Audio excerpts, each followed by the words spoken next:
When we speak of the great civilizations of humankind, minds often wander to the pyramids of Egypt, the temples of Greece, or the ancient cities of the Incas.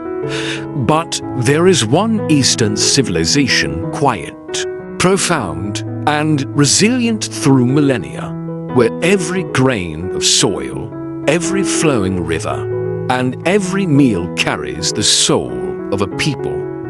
That is ancient China.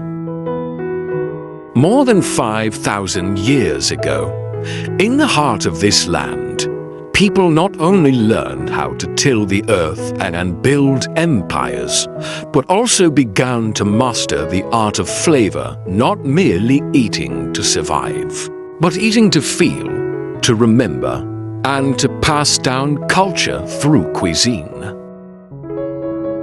Among thousands of dishes and hundreds of condiments, one humble liquid holds an unseen but central role in every kitchen. It's dark, rich, and aromatic, yet incredibly subtle. Just a few drops can transform an entire dish. This is soy sauce, not just a condiment, but a living legacy, a testament to patience, tradition, and the symbiosis of man and nature. The making of soy sauce is not a production process. It is a ceremony of time, a quiet alchemy that unfolds over months or even years. It requires meticulous care, generational knowledge, and an almost spiritual connection with nature. It all begins with the humble soybean plump, golden, carefully selected from the most fertile lands. In ancient Chinese culture, soybeans were treasured not just for their nutrition, but for their versatility. They became the foundation of countless dishes and of soy sauce itself. Once cleaned, soaked, steamed, and crushed, the soybeans are blended with wheat flour, which provides a soft texture and stabilizes the fermentation process.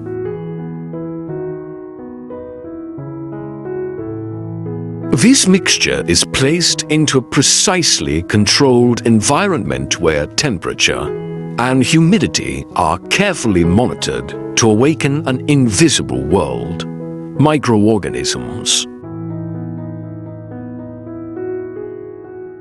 For days, even weeks, artisans do nothing but watch, listen, adjust.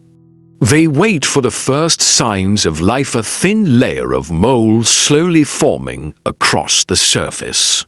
This signals the beginning of transformation.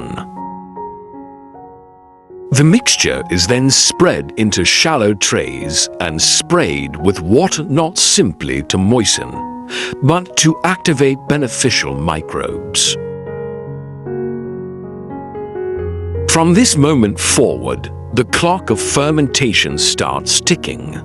Microorganisms begin to digest the starches, proteins, and fats, slowly creating layers of flavor that cannot be replicated by any machine.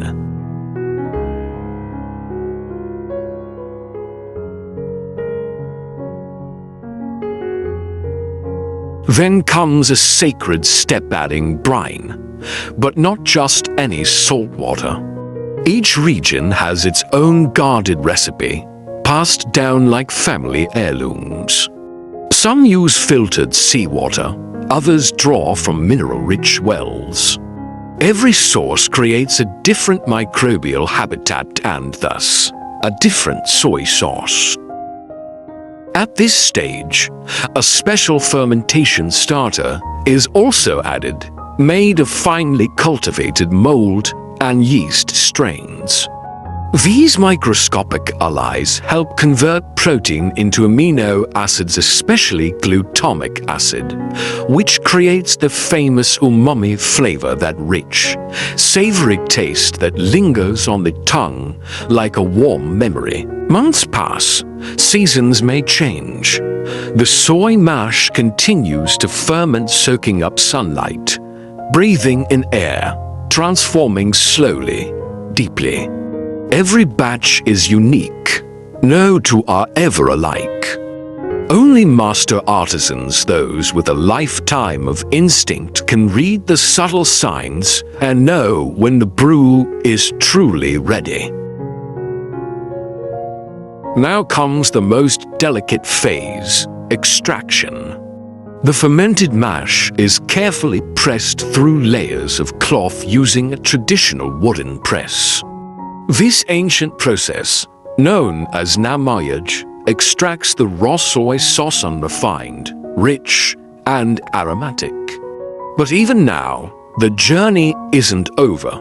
The raw soy sauce is transferred into large ceramic vats or wooden barrels, where it rests and settles.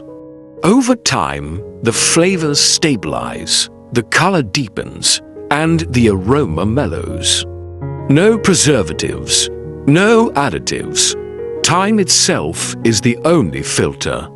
Once the soy sauce reaches its final balance of color, aroma, and taste, it's bottled, often on modern production lines, but always with respect for its traditional roots. And thus, what began as a handful of beans becomes a bottle of liquid traditional seasoning found in kitchens across Asia, from China to Japan, Korea to Vietnam. Each culture has its own name for its shoyu in Japan, gochujang in Korea, XDU in Vietnam, but the essence remains the same, a symbol of home, heritage, and shared flavor. From stir-fries and stews to marinades and dipping sauces, soy sauce isn't just its seasoning. It is the soul of the dish. Perhaps you've never thought twice about that bottle sitting quietly on your shelf. But now, perhaps you'll see it differently.